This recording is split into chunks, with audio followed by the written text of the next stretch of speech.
Welcome to the POLITY. Once again, it's your program that comes to you by this time of the day, every working day of the week. And we showcase trending national issues, and we bring in guests as much as possible and talk about these issues with a view to finding solutions to challenges, to finding closure to issues that have remained intractable, to find a way out of every thicket, or whatever you want to describe it as. And so right now we are here once again. My name is DIASPORA, and I'm glad to start right away with one of my guests, whose name is CHUKWUNALU Eke. Welcome, Eke. Yeah, good afternoon. Right. Now, we also would like you to be a part of this show, and so the number remains the same, 08029938365, and we expect that in the course of the program, you will call in to weigh in on the topic. And so, welcome once again. Sit back, or relax, or as you do your work, find a way of watching us, and also arranging your thoughts so you can call in. Now, like I say all the time, it's important that when you eventually do call in, that you put down the volume of your phone set, and then that you stay away from the television set, and also that you put your thoughts together in bullet point form, so that you can, when eventually you get the opportunity, you can really flow, because it might just be your one in a million chance to speak to the world. So I look forward to having you on the phone. It's very crucial, because we are all in this together to make Nigeria a better place. And so today, what's the program? What's the topic we're talking about? In fact, there are two, but the first one has to do with tackling insecurity. In the last few days, several directives have come from directives, and some, like recommendations, have come from the president. It was about 2 or 3 days ago, over the weekend, when he said that the bodyguards, police men who are attached to VIPs should be withdrawn and put back into circulation on the field and for proper police duty. There was some forum by which I contributed to saying that may not quite work, and I'm glad that one of the things I did say there, he has adopted. That it's better to, add more to the security personnel. So one of the points he has made, directives he has given, is that the police should hire more, and that the army should also hire more people. A total of 50,000 actually to be added to the security system. And I think that is quite, it makes a whole lot of sense. How do you have 230 million people, and the ratio of police to citizens is something dismal? I don't have the exact figures right now, but I do know that it's something that's very insignificant, to the point that it scarce. Now, so right now, that's one of the directives. Now, he has also said that the National Assembly should find a way of making the laws guiding the establishment of state police a lot more pliable, so that the states that are interested can go ahead and establish same. And then, quite a number of those directives and suggestions. And also, for once, after over 2 years in office, he's begun to appoint ambassadors. Apparently, that's still a sign of the heat of the moment. All right, so that's on the one side. The National Assembly, of course, there are two or more other such. Another side of it is the National Assembly that are considering that the responsible citizens in Nigeria should be given license to own guns and protect themselves. That's one. That kidnappers should be treated as terrorists, should be classified as terrorists, and also that the death penalty should be put on convicts of kidnapping. And then yes, I think there's one other one. Now, so these are the ones we want to talk about. And don't forget that there's still the hanging proposition by the American president to come or not to come. Now, quickly, AK. Yeah, welcome once again. Yeah, thank you. I would like to have your take on these directives that the president has given and how effective that you think. You might not bother about the withdrawal of VIPs, because I think we already dealt with that, and several other programs have dealt with that. So let's concentrate on the latest ones. Yeah, well, for me, I still feel like we are still doing cosmetic work on the issue of security, because even the directive, when you look at it critically, yes, is a good one, though it's supposed to be a routine thing in Nigeria by ordering them to recruit more. Exactly. It's supposed to be a routine thing. It's not something that we should be clapping hands and be gloating about, that the president, when I heard the president has declared state of emergency on security, I was thinking there's something really, something like a magic thing like that, Aladdin thing. Oh, you just do like this and the security will be, by now the whole forest will be clear by now. But when you look at the details, what are those things? They recruit 20,000 for police, then more for DSS, then they should help the forest guards to, the process of recruiting is not one day something. You are not going to recruit today and deploy them to the forest. It takes some time. They're going to be trained. It will take them nothing less than a year, 365 days, because at least they will go for a course or whatever, 6 months. The process of selection, first of all, we take maybe 2 months, 2-3 months. Then you go to their training, 6 months. Already you have 9 months or 8 or 9 months. Yeah. And before you start the process of a deployment, you go here, you go here.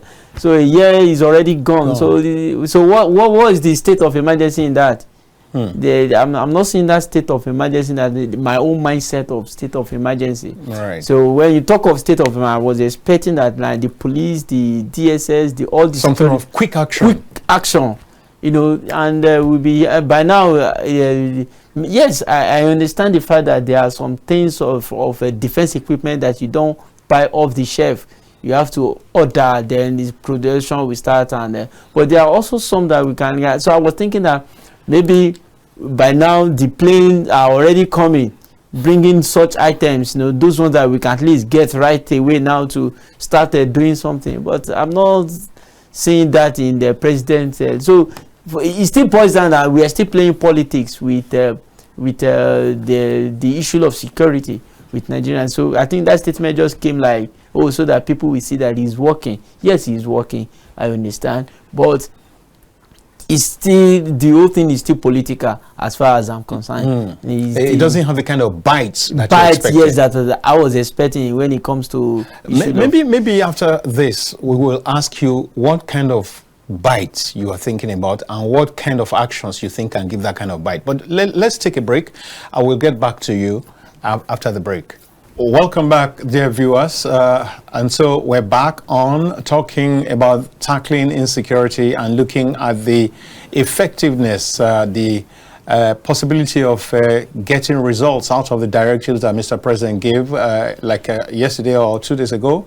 And also, the National Assembly seems to be really worried this time around and is trying to also proffer solutions. And we want to take a look at those before we go to the second segment where we talk about some of that topic. And so AK was speaking before the break, and he will continue immediately after this. But let me first of all welcome my second guest. Ben Agunloye is his name. Welcome, Ben. Good afternoon. Yes, you know him. He's a public affairs analyst with depth, a lot of historical depth and articulate, very articulate, and of course, very passionate and very patriotic. You will see all this in the course of the his analysis. So let's continue with AK in the meantime. So you were saying that as far as you're concerned, you expected something much more than what the president said, something that has some good bites. I mean, definitely. Bites, not just, that sounded more like, how do you say it now? Like talk without bites. Mm. So what I was saying is in respect of the state of emergency that the old newspapers or the dailies were screaming about, and people are just yes, I feel that it's a normal thing. It's normal day-to-day thing that the president should be doing. In actual fact, maybe the president shouldn't be involved. Shouldn't even be involved in should recruit or no recruit. Yes, you don't have to make an announcement for that. So they just give directive all the. But I think, like I said earlier on, that it's all politics. They are still playing politics with the whole thing, because IG knows that already you've said they should recruit 30,000 earlier on, then you give all that again. So the directive now and the way it spreads the media coverage of that make it look like they just want us to believe that the president is working. I'm not saying that he's not working, but the kind of depth that I'm expecting when they say that our state of emergency is like, I was thinking that maybe you have something like a ECOMOG kind of a thing, where you maybe bring special force. Special force. Don't we also had counter-terrorism. No, but you might and even the multilateral yes, MNJTF or whatever they call it. So I was thinking that maybe you are going to bring in a fresh air will come in that system. Either you remove some people have been there for a while in the system, you remove them, then or what kind of information are you having that apparently with the issue of General Emma Uba, you know that there is an insider leaking information. There's definitely some. Maybe there will be something, the head is not rolling. We heard about this KB State kidnap, that another was made that the soldiers should be withdrawn. Exactly. And nobody is hearing it. So I was thinking that maybe the president is going to do something, put some fire, so that even within the military circle there will be fear that if I didn't do my job, something is going to help me. There will be consequences. We are not saying that. These are just to solve the security challenges that we are having in this country is beyond just ordering IG to recruit more than 20,000. Like you said earlier, even the recruitment, I mean, it's not something that you recruit today and deploy them. That will take like a year. It's still the same people, the older ones, those people with the experience that we train them, that they will be the one to also go to the field. You are not going to just recruit today and you give them, let them lead. Somebody that has been in the field will be the person that is going to lead them. So I'm not really gloating about the president ordering the IG to add 20,000 more troops, even with that 50,000 personnel that they are going to recruit in the next 1 year or whatever. Like is it going to solve the problem? Even the selection process, even if they start even if they get cracking now. Even the selection process will take minimum of like 2 months. 2 months. Training will take minimum of like maybe 6 months. 6 months. And then several other things. I'm sorry to say this, but I think it's most of them buy their uniforms by themselves. So they start thinking so there are a lot of issues within the security system in Nigeria. It's not all about ordering. If you go somewhere in Abuja, you see where they are. No, I think that there's a place for ordering in security matters, but when the orders are not things that can even get an immediate effect.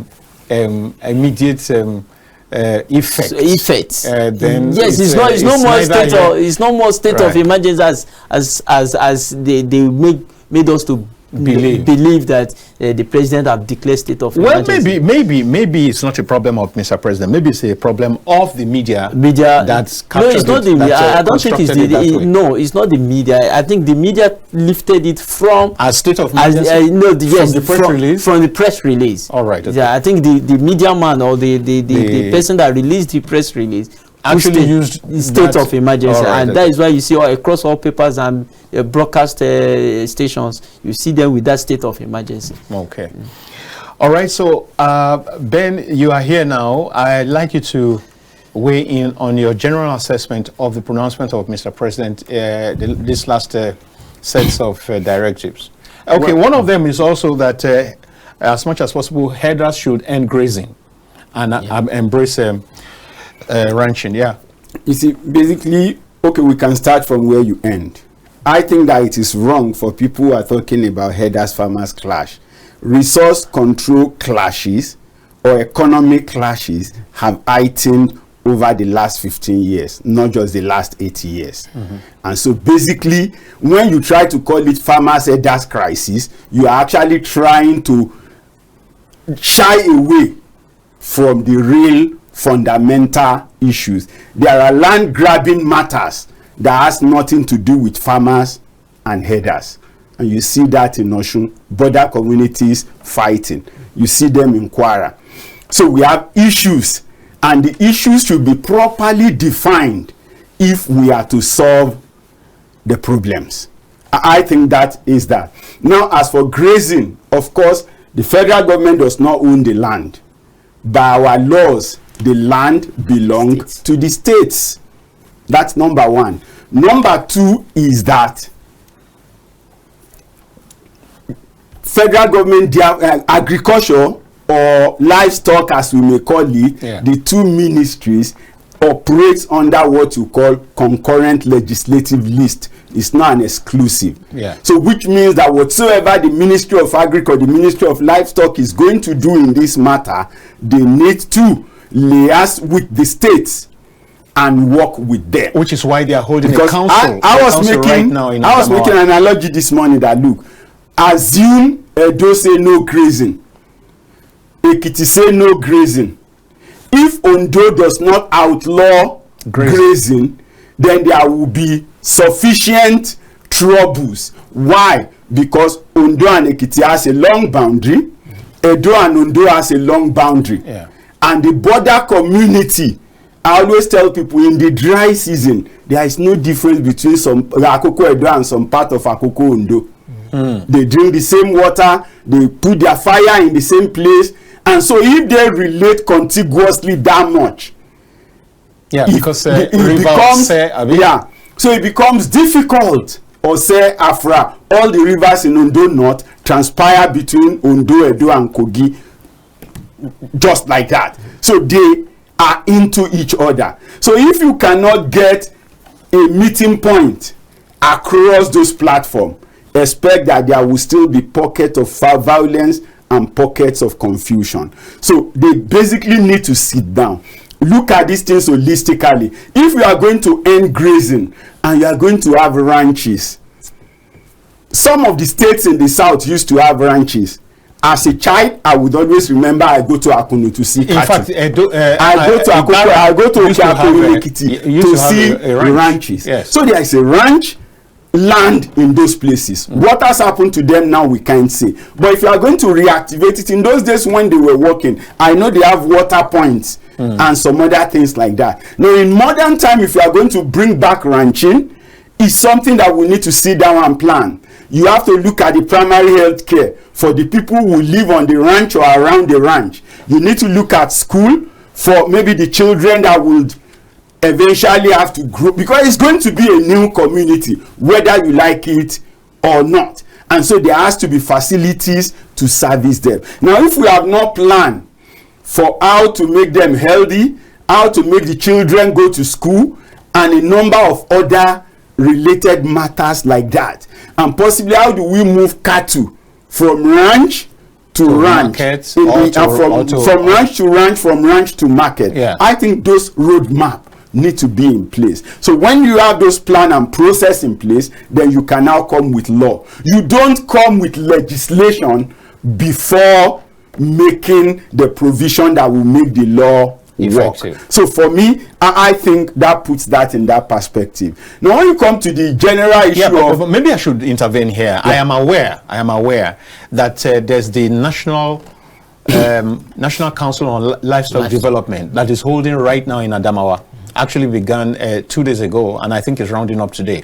And this is exactly what they're talking about, the fact that they intend to reactivate, I think, 217 ranches and make them, there's a way it was coined, make them into like community, like villages. That is, all these facilities you're talking about, all these provisions will be captured, will be taken care of.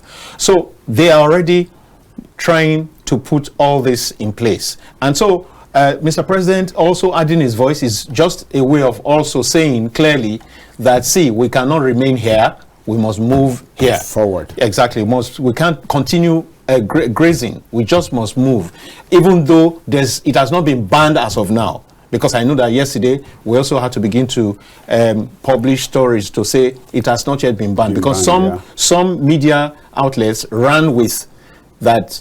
It has been banned. All right, so go ahead. So now I think that puts that in place. Now, when you come to the issue of recruitment or no recruitment, I think the only reason police recruiting 20,000 came up in the speech, in my opinion, is the fact that the police is used to recruiting 10,000. So that means that their training facilities can comfortably handle 10,000. So now saying go ahead and take 20,000 at a time. Was why the president now said use NYSC camp.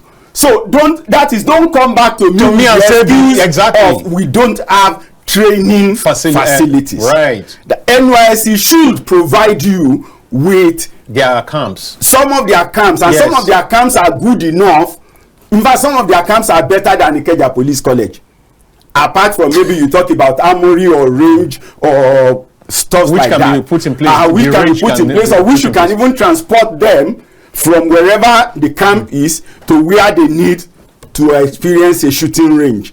It's not every day that they go to shooting range. Right. So I think that why he brought that in was just because he wanted to let the whole world know that approval. Let them not come back and tell me that they can only train 10,000 at a time. I think that's why that is that. But when we also come to the strategic level, I do not expect to see strategic instruction on the open space. Now, yes, we said, there should have been provision in place. Again, when we talk about the service chiefs, the chief of army staff is new. Let's be very frank. He has not been there for 3 months. So, assuming he's been there for a year or two and this happened, I would have said, fire the chief of army staff, fire the JOC, before we even start looking for who gave the instruction. Sending the two of them packing over the incident in Kebbi will definitely put whoever is coming after them to ensure that whoever has been involved, because for me, if indeed they moved away just before it happens, I will say that is a crime against the nation. So they should be tried for mutiny. And before you start that trial, for me, assuming that the chief of army staff has been on ground for more than 200 days, I will say fire him and fire the JOC, fire the brigade commander, then let new people come and do the investigation, and everybody who is found culpable, deal with them appropriately. The truth is that I've always said that we have an handicap as a nation from 1999 till date. That when you employ people into security job, you are not supposed to employ people that you know. That in Yoruba land we say, Omolomo la ranse de toru toru. That's the job you are sure is difficult and can cost life. You don't send your children. But today, go to the DSS, go this and that. It is the high and mighty who have put those candidates into those places. So they cannot sometimes be appropriately and correctly deployed. So the new chiefs always need to sit down, look at what they have, and plan their ways. And I always say that when you say Omolomo Laronse and Toru Toru is one part, there is the other part in the west. You say Aremo Ijakeweje. Aremo is the crown prince. The regent. He can never be the field commander. You can train him to fight. He can understand battle strategy, but you don't put him in the war front because to lead the battle. But today, who are our officers? Majority of them are the crown prince of their families. They are from dynasties. Their parents have been generals who are retired, senators, governors, and the rest. So it is the high and mighty who have their children there. And so it means it becomes difficult. When you send some of them on certain jobs, they can actually decide not to go. And even if they go and they fail, it might be difficult to also try them, because virtually everybody you will put together for the trial, by virtue of interaction, right, will be compromised. They all belong within. And so eventually they find a means of giving a soft landing. Worst case scenario, he resigns and then he moves. And that happens across all our services and even the civil service. And so it's giving us a concern. So that need is there to ensure that there are consequences for people's action. It's a real challenge. We must enforce that to ensure that this has been done wrongly. Everybody involved in the event that went wrong should be punished. The little I know in those days about military posting, when my dad was there, is when you are put on a beat, secure this NEPA office, you are not even expected to leave that beat to go and look for food. Your breakfast come from one of the mess to you. Your lunch come, your dinner come to that duty post. And so when you have no excuse. And so when you are to be replaced, the replacement team arrives before you are taken away. That's why it's called handing over. You would have properly handed over to a new set before you leave. And I remember that that time when he's making jest of his police friends, he will say that's one of the difference between the army and the police, because it is the van that those ones have in the roadblock that they will take back to the office for the new people in the office to come. And that's why in those days, between 6 and 6:30, because that's when they change duty. Yes. When they leave that duty post at 5 minutes to 6 before the new set will come back, you will hear that armed robbers has passed through that road and they have wreaked havoc.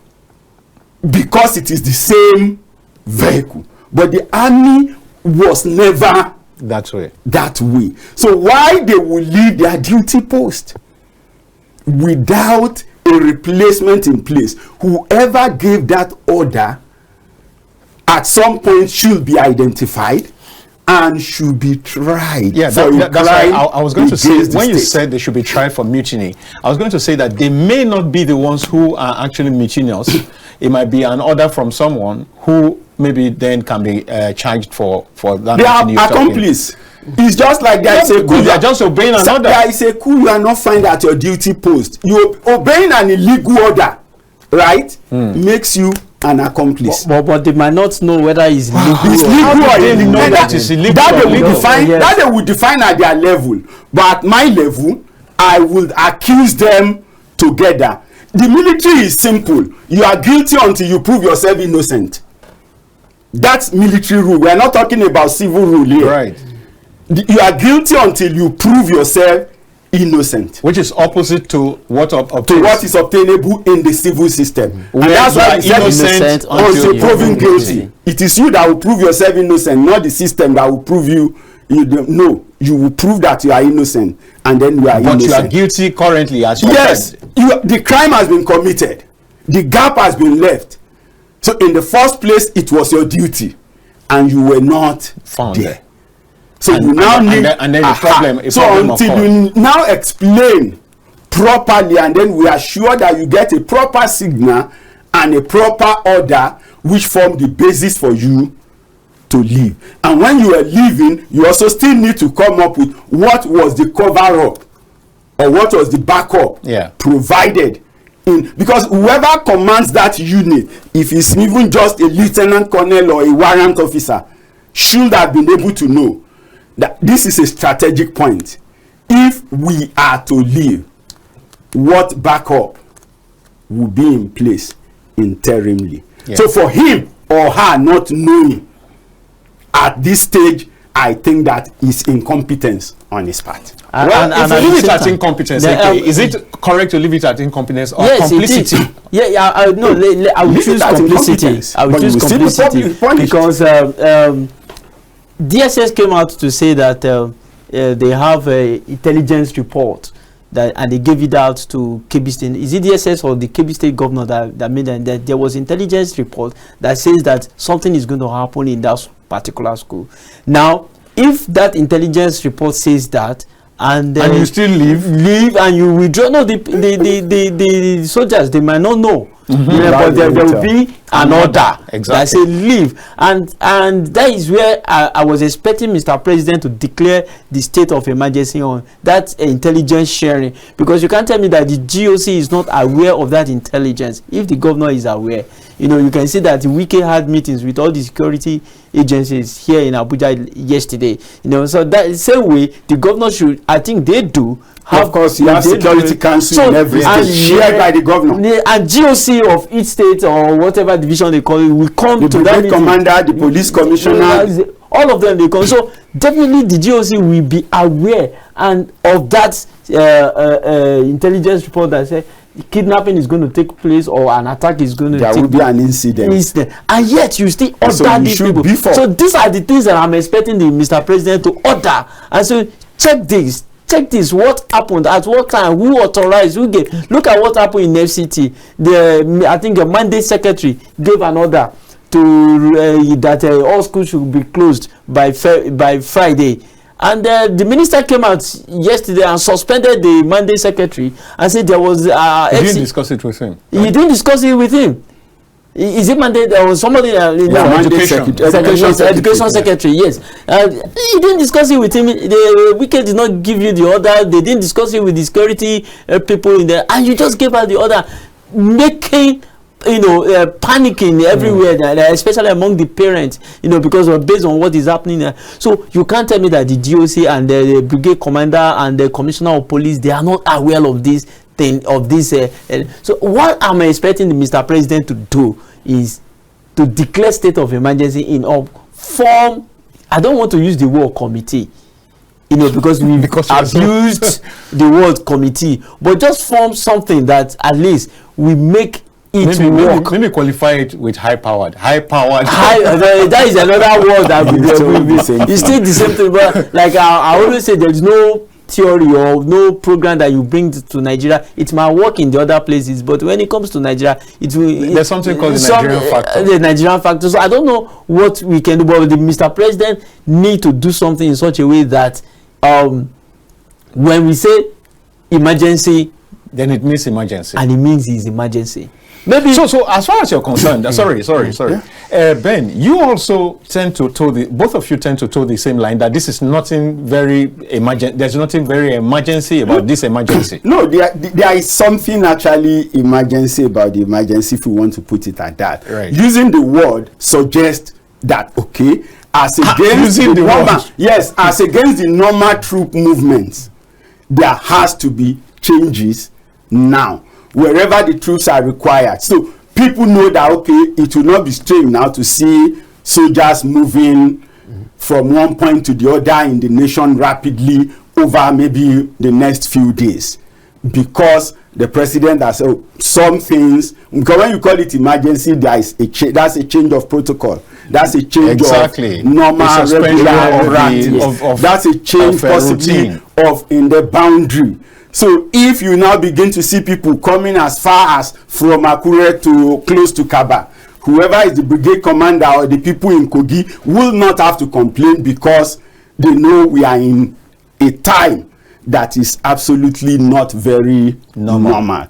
And the practice is that we already know that in terms of number of boots on ground, we're short. Yes. I think one of the pronouncements they also talk about whether we call them forest ranger, rangers, or forest guards. I think that at least for the first time we have a clearer direction. But do we have that? What is the clearer direction? Possibly suggests that it is the DSS that should deploy them. So if it is the DSS training and deploying them, I would say that is. I think that makes a whole lot of sense. That makes a whole lot of sense. That they will be working with the intelligence gathered by the DSS. Because they will. That collaboration. Their first job is to be on ground. The second job is to gather intelligence, and then the third is to provide initial protection for the people and the land. And you know that from the day the president mooted the idea of forest guard, I have always said, for me, it is the right way to go. Fantastic, yes. However, when it will come to recruiting, whoever you are recruiting there, make sure they are from the local government that are contiguous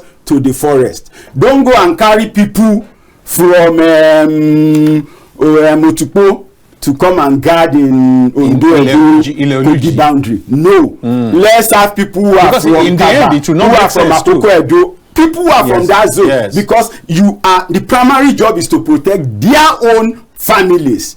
And so beyond patriotic to the nation, the responsibility to their own families come to be. So when you do that for that forest, no, if for forest guard, I don't think we need anything called national character. No. The people who are in the contiguous zone of the forest are the people who should be recruited. Because they know their way around. Because they know, number one, they understand the forest. Number two, it is to protect their people. That's the primary reason. Now, yes, they are protecting the forest for the government, but they are also keeping watch over the forest so that criminals don't hide there to steal, snitch, and kill and their own people. Right. So for me, if you don't have forest in your territory, don't bother, at least at the moment, about what we are talking about. It is not an issue of national character, it is an issue of national security. And if it is national security, and there are people who live within the contiguous environment of the forest, put them there. Some people grew up in that environment. Some people may not be indigenous, but they have lived in that environment for long, all their life. So the fact that they have an understanding of the environment, in my opinion, qualifies them to be a major criteria. Be recruited in that environment. You were going to add something. Yes, I feel like yes, well, it might look like a fantastic idea, but I still see it like a duplication of duties because forest guards. Then what would the police do? Police will guard the street. The police are not enough to guard the street. Do you want to put the police to go and guard the forest? The best way for us to solve this insecurity is like when we were growing up. They will tell us that if you want to kill a snake, don't kill a snake. Don't cut it off by the tail. You cut the head. You sniff the life out of it. It is when you cut off the head that you know that you've killed that snake. I think that is the strategy that they should. So how do we cut off the snake? The people funding them, the people supplying them food. That's another part that should have been an emergency. We have a report. Whatever you are doing at that point, whatever you are doing at that point for me is not for public discussion. Let's be sincere. These guys have enough money, and they can run to wherever they so choose. They can even pursue the entire process. So you can pursue them, but it's not a press matter.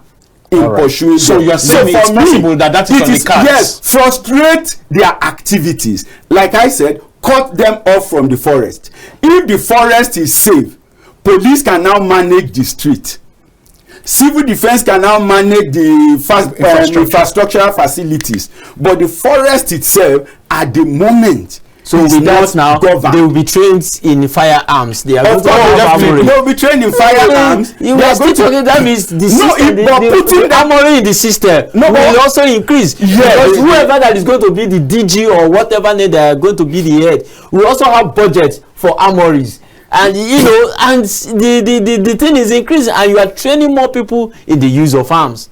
Yes, but we can't fold our arms. You are under attack. You are under attack. The insurgents are training, whether locally or wherever, right? So if you don't beef up the resistant.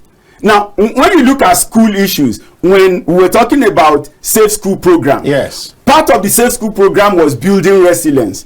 But that has not been done in any state. And the program has been launched. About 125 billion. Right, the program has been launched. Set aside. The program has been launched. Now in fact, I think that for me, when people come talking about money is not the issue. No. But the issue that voted money. Money was voted for Safe School Initiative, not SSP. SSP was only funded in 2023 budget. Subsequently, it has not been funded. What's the SSP you're talking about? Safe School Program. It's different from Safe School Initiative. Okay, now, that's the one by the NCDC. Safe School Initiative. Safe School is not semantics. It's not semantics. I will explain. Safe School Initiative was there in 2014 after Chibok attack and was specifically meant for the Northeast. to encourage people to go back to school, to fix their fences and the rest of that. And whatever money, it was foreign government that, and that was done at the time. Then we move forward from there to do what is called Safe School Declaration, which is, as a nation, we are committed to keeping the school safe. Right? And then after Safe School Declaration came up the Safe School Program. Now, the Safe School Program requires the police to have a school protection unit, the NSCDC to have a school protection unit, and a national response center where, if there are issues anywhere in the nation, somebody should be able to call in, and the response center should be able to activate action from zones that are near to that environment.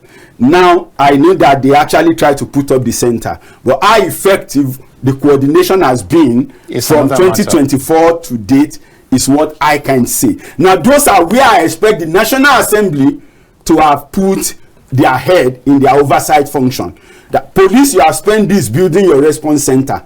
How is the response center working? I know the chairman House Committee on Police was there, and the one on education was there when police commissioned the response center. The same thing happened when NSCDC was commissioning their own. So rather than talk about money, it is that we should be asking the members of the House and the Senate, what have been their oversight function in Safe School Program? Where were they when the budget excluded the program in 2025? I don't know if you get what I'm saying. In 2025, no provision was there was no provision. So there has been quietness. I know now that things are happening. I'm sure in the Ministry of Finance, where I think it's one Agia in Ministry of Finance is responsible, is the National Coordinator for Safe School Program. Is domiciled in the Ministry of Finance. Yeah. I'm sure now she will be calling meeting and people will be running around to see what they possibly can do, and then by next year budget we'll see something different. But when you look at that program, resilience building was a clear-cut part of it, where you are supposed to call the community, the students, right, and train them. If there are emergencies, what are you supposed to do? There is that of course, early warning and early response. That when the warning come, what are the responses that are expected? There are trainings that should have been for universities, security personnel. There are trainings that should have been maybe for selected students and management staff from the universities, from secondary school, across the state. At some point it was cascaded. Okay, let's do it in only one region. In only 51, that's one senatorial district per state. So that at least that will be having phase 1. Then when you do that, you go on to phase 2, where you can maybe, and then over a 3 years period, you would have gone around everywhere. But between 2023 and now, I've only seen NSCDC one elaborate launch. I've seen police launch in Kaduna, launch in Niger.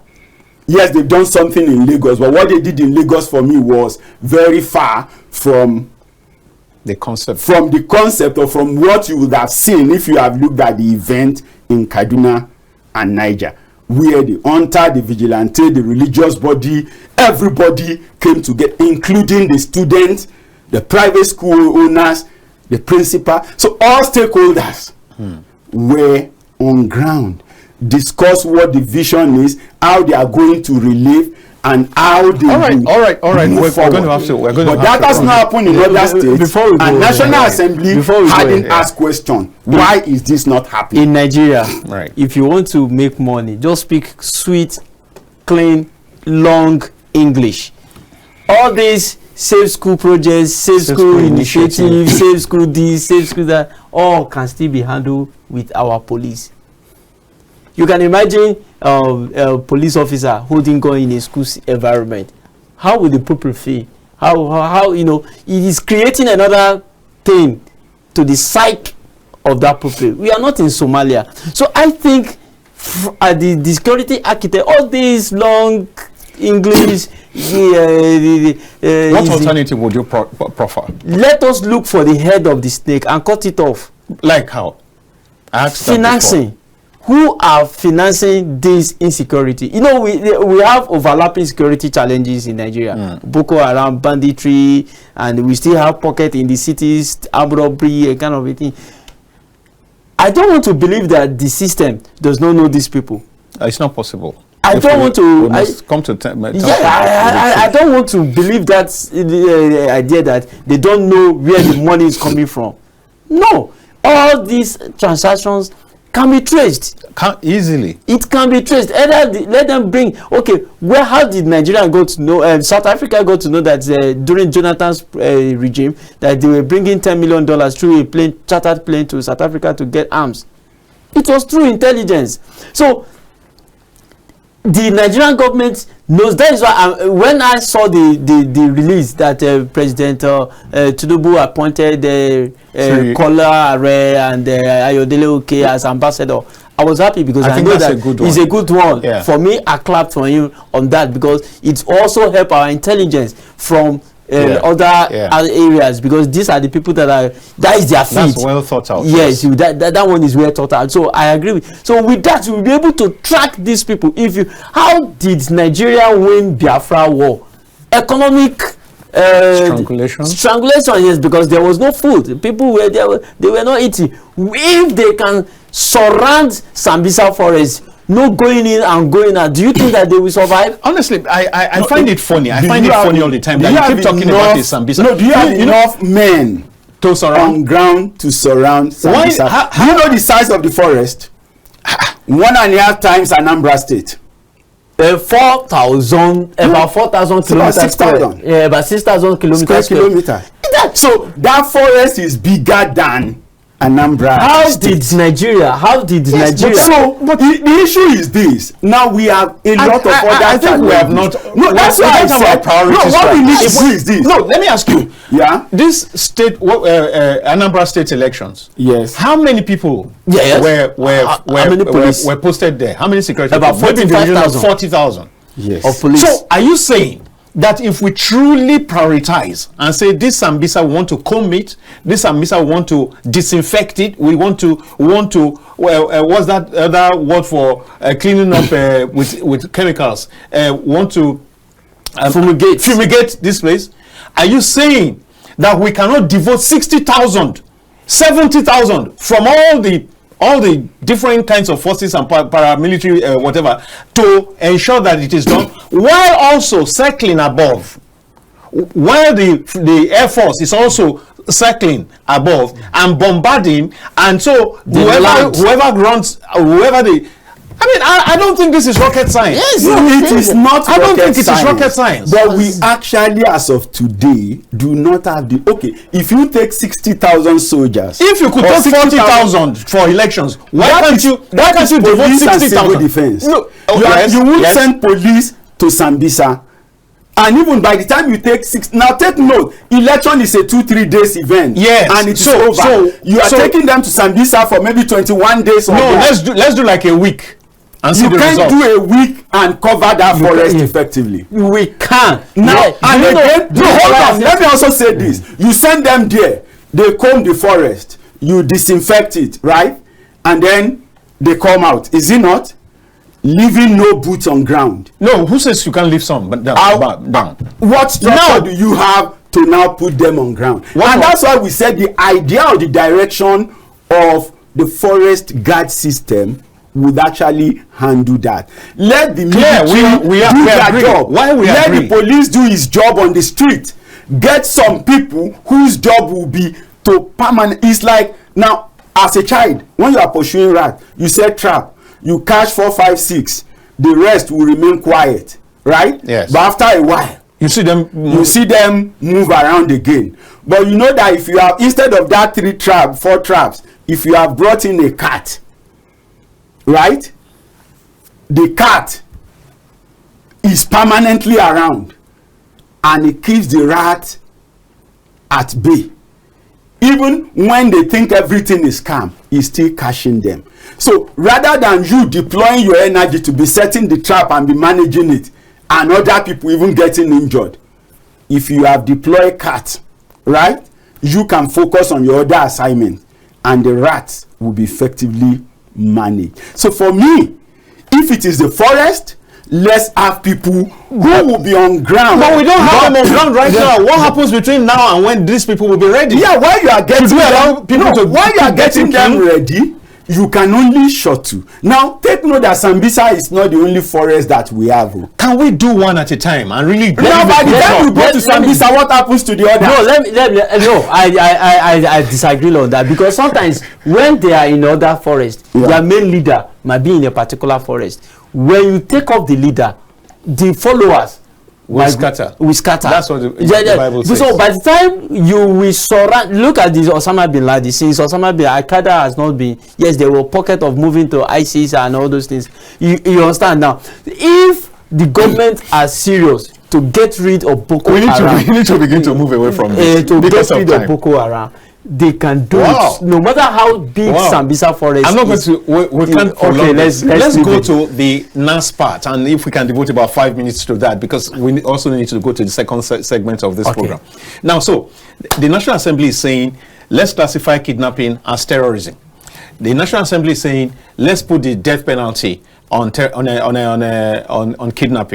The National Assembly is saying, why can't we give guns to responsible members of society? 1, 2, 3 questions. What is the definition of responsible? 1, 2. Now, we're in a country that has been shying away from executing criminals. As we speak, there are 3,000 plus people on death row, and some of them have been there for years, and nothing has happened, because of the general international distancing from that kind of punishment. So whether we now take it to a death penalty, it may mean that the people, just enjoy themselves after conviction. That's one. And then when you say classify it as a terrorism, are we saying that is it a matter of the nomenclature? Is it nomenclature? Is it a name? What's in a name? What's in the name? Well, can we really get serious with what matters? No, I think that for that, all they are saying is, okay, let's define the consequence and make the consequence the current consequence. Why don't we make it from when some states said, if your property was used for kidnapping, it will be demolished. Yes, I'm sure that in some of those states, even if they were still kidnapping now, people no longer come to keep them in estates and mansions on the street, because they are now afraid that if they are found out, they will lose such properties. Both the land, the house will go, and the land will be confiscated by the government. So it serves as some measure of deterrent. Now, that is not the total. Then when it also comes to the issue of making it, death sentence. Yes, there are people on death row that have not had their death warrant signed by the governors. It is the duty of the governors to sign it. Yes. We have so many NGOs. And I have positioned that, look, the NGOs need to let us know, these people who have been on death row, how many are they? You don't have to put their names. Yes. But you can say, in Lagos, we have 30. I think out of that 30, this one, maybe the case was at High Court and it did not apply. So status bar.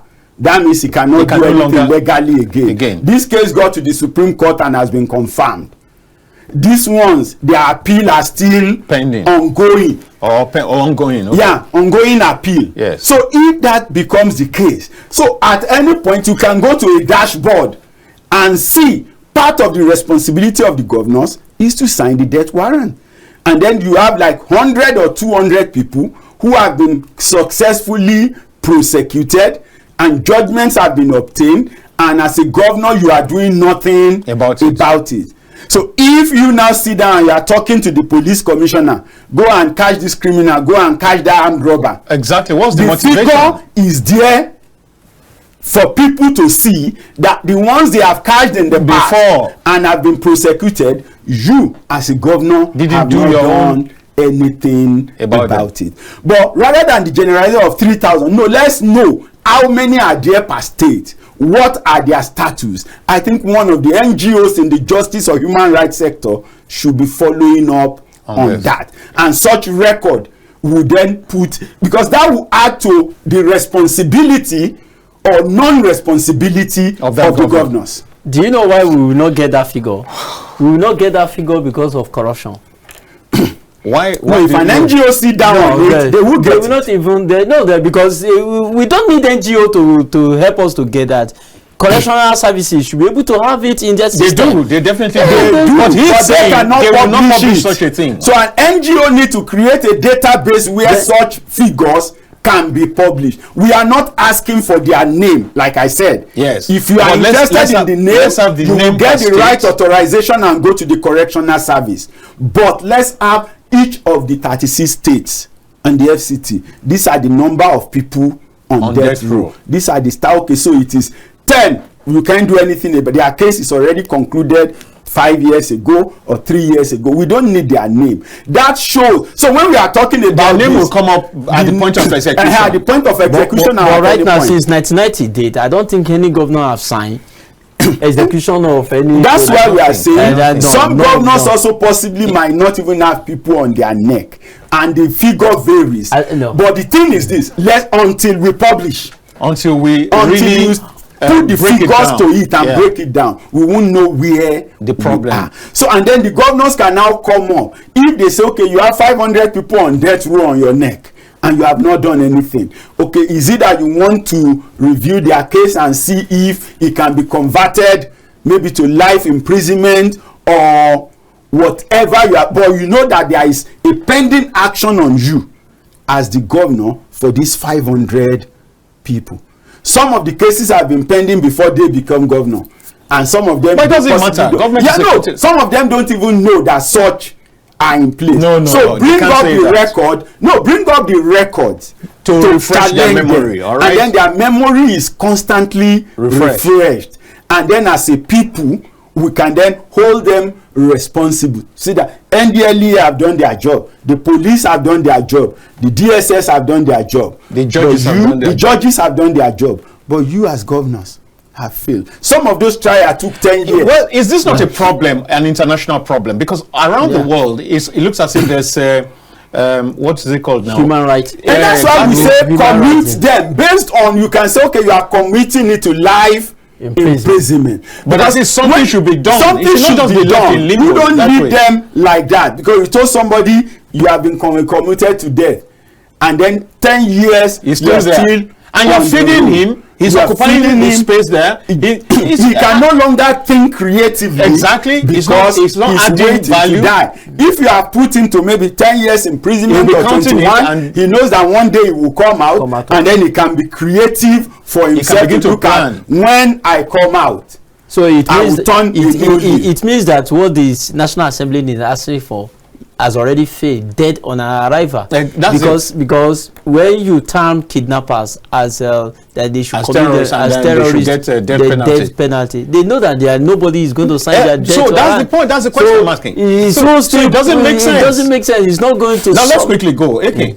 So the National Assembly is also saying that we should give guns to responsible Nigerians. And so I'm first of all asking, who are the responsible Nigerians? I think they would need to define who are the responsible, because already Nigeria is already fighting about the increase, the surge in the small arms in the country. Already we are fighting that, and we are now, and we are saying that the responsible. How do you not define responsible Nigerians? You know, somebody can make you angry. Just I don't know whether you've seen where this interagency collaboration between police, immigration, how they behave even within the city of Abuja, within themselves, because they have gun and you can't challenge. You understand? And so you can imagine me as a citizen with my own gun, and somebody is, you know, it can make someone to go crazy, you know, and the intent of giving the Nigerians gun to use, you will find out that Nigerians will be using it for something. Okay. Let's take the clause responsible out of it. Do you think Nigerians should be allowed to carry guns? For now, no, we are not there yet. Let us first solve. When do you think we'll be there? No, let's first of all solve our judicial problem. When you go against something, let judicial the system, you know, let the law take its course. If we can stop that, you know, that is where we can now start talking about small arms or arms. The Nigerians should get arms. If you will see what will be happening in Lagos already. I think I'm not the one that said. They say almost everybody in Lagos are mad.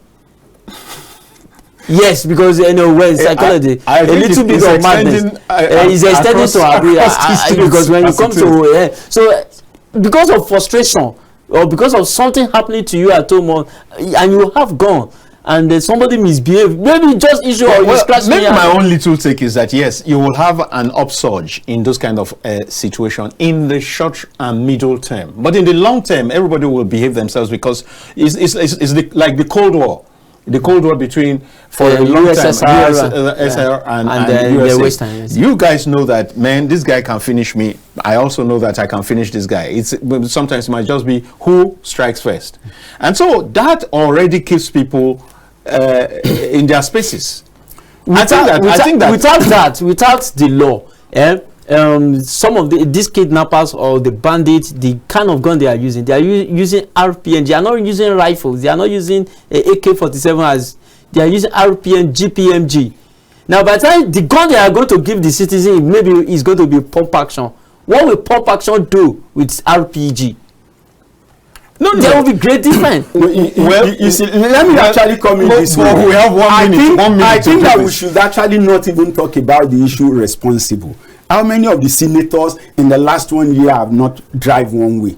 If we drive one way, so that's if we don't obey the traffic light, we have the penchant for not obeying even more serious laws. Yes. So as long as we are not responsible at obeying the simple ethics in the society, as long as we are not able to follow process and procedure, I think we should not talk about giving gun to anybody.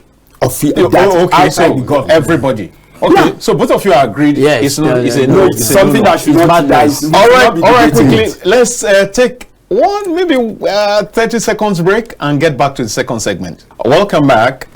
We're still on the POLITY, and I'm sure that you watched this last 1 hour plus, and it's been something else. Hot. My guests here are, their brains are pulsating with ideas, and they themselves are supercharged to deliver. Now let's conclude this program as we start the second segment, and this time around we want to talk about how to incentivize investments, how to ensure that more investments come into Nigeria to strengthen our economy, to get to the point where we stop taking so much loans. And one particular area that I'd like us to zero on in this particular discussion is the area of diaspora remittances and investments. Now, reports say that over the last 3 years or 4, each year diasporans have brought in remittances to the tune of 20 billion. Am I correct? Dollars of remittances. Now it's okay. Yeah, billion remittances. Yeah, 20. In actual fact, in 2024 it was 20.93. In 2023. About 20. In 2022 was not in the report I saw. In 2021, another in fact 21 in 2021. Now, so that means it's huge. And now Meanwhile, foreign direct investment is just in the region of $4.8 million or $billion.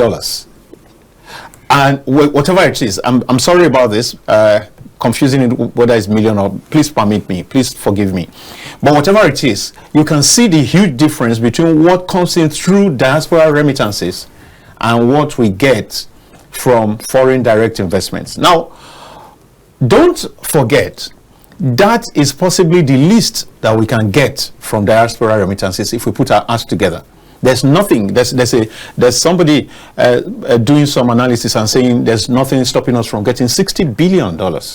Now, I'm saying let's even be conservative. I like to be conservative in this matter so that you don't just push your hope unnecessarily. Supposing we're able to double what we currently make, and then suppose beyond just remittances, suppose we're able to really put things in place that helps these diasporans to invest and invest seriously back home. Invest, for example, in real estate. Invest, for example, in power generation, in power generation, power distribution, and transmission. Even transmission. Who says, well, yes, transmission. Invest in infrastructure. Partner with people to partner with the government to do solid roads that you put you collect taxes on for a designated number of years and all that. So what exactly should we be doing right now? Because part of the problem, this is coming up because this is Yuletide around the corner, and you find out that some of these diasporans come home and they get killed. Some of these diasporans come home and the investment that they thought was going on, or they are building, for example, that they thought they were sending money home to build, they find it was all lies. Nothing has been built, or what has been built is far away from the monies that has been remitted. And this is a country where justice has become cash and carry. So they can't even pursue, I mean, the dispute resolution system is flawed. Even your family will not allow you to do that. Sometimes they will even frustrate you. So what should we be doing? We just have about 10 minutes. Let's take some 4 minutes. Okay. Let's quickly. I will say that let's look at the example of the India. Yeah, good. India. You know, they also have large population of. And how do they get that? They started training their people on IT, information technology, and before you know what's happening, they start moving to US. And if you see an average Indian expert in US, both their men and women, they are not even going to the nursing side that Nigerians are clamoring for. All the nurse. It's IT, and it's their ladies, their women. They earn $120,000 per annum, and most of this money goes back home. Their businessmen, in a room, about 3, 4, 5 of them can stay in one room, and they have big supermarket. Somewhere I've read people like that in Canada and in US, and you know, and they bring back this. If Nigeria can just do a system that attracts Nigerians to come home, not necessarily to come back to stay. But just come home. If they can feel safe. Now, the US, they have a place called Las Vegas. It's for a reason. You know, you hear what happened in Las Vegas remains in Las Vegas. It's for a reason. I don't want to go into detail. They have a state called Nevada. Yeah. That place, they say it's tax haven. Bring in your money, no tax. Most companies, I think Google is registered in Nevada, in Ireland, they are registered there. So let Nigeria make Cross River a tax haven state, that when you bring in your money in there, why is Luxembourg prosperous today? They don't have resources, but people bring in money. Let Nigeria create financial system that people, Nigerians, bring in more money. How did Singapore became a first world today? Okay. They created. I remember reading in the Lin Kuan Yew's book. He said he doesn't want the situation where America sleeps, when London sleeps, New York sleeps. Singapore should be awake. Wow. So when their financial system closed down in New York and the London stock exchange, Singapore is on. So by the time Singapore is sleeping, New York. So that was his own strategy, and people started bringing in money. Dubai did it. So let Nigeria create, come up with their economy. That Calabar is good in tourism. Create something beautiful that Nigerians can invest. And mind you, most of the money that is being remitted in Nigeria actually goes into building, real estate. Yeah, especially if people from Edo State, from the east is into real estate. So Nigeria can also do something about that. Okay, invest in real estate. Most of the estates we are having in Nigeria, we don't need it. You will see we have 300 hectares of land to build for 500 people, to build for 100, which is in some other climes, one building can take that. One building, if you go to Hong Kong, you go to, one building can actually, some people are living in 60th, 70th floor. How do you want to power that in a nation that has... That is where Nigeria needs to come to and think. Not to think like, colonized people. Think, what can we, if Dubai can do it, if Dubai can build artificial seaport, as in declared it and draw water from the sea and to that, I think, to Jebel, I think is one, and is the top seaport in the Middle East today. If Dubai can do it, Nigeria can do it. We have the resources. We are not taking advantage of River Niger. We are not taking advantage of River Benue. You mean in all of this that we are talking about, no caller has deemed it fit to call in? Or go ahead. Yes, I'm sorry. So Nigeria need to think, and people bring in. It's not necessary that they should bring in their money to build us. Let them have that investment climate that they bring in their money, and the money is yielding. They know that something to back on. Most of the buildings you see in Dubai is not actually owned by one person. Maybe a company will own it, and you'll be buying your flat, your apartment, and many people. Nigerians should think. If it's in agriculture, let them think.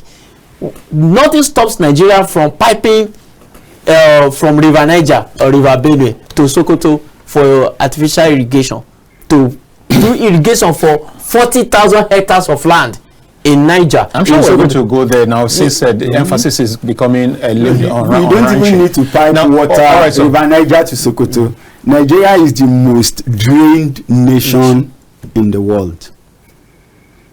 Mention that state, and you will find the river basins were not established. I think we have about 12 river basin development authority. They were not they were established based on the name of the river. Rivers, correct. So when you hear there is a river, there is a river, and when there is a river, Sokoto Rima basin, you are going to see a river. You go to Bauchi, you see to Jigawa, you see Adejia. Yes. You go to Kano, you are going to see the Tiga Lake is there, or is it dam, whichever. So those are not even issues.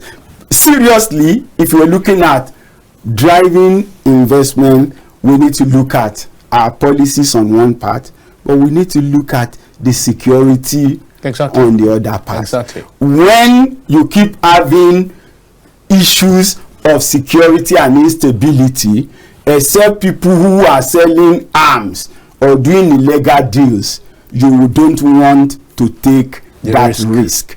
You should be able to take a calculative risk to say that, okay, if I put up this building, I can get rent.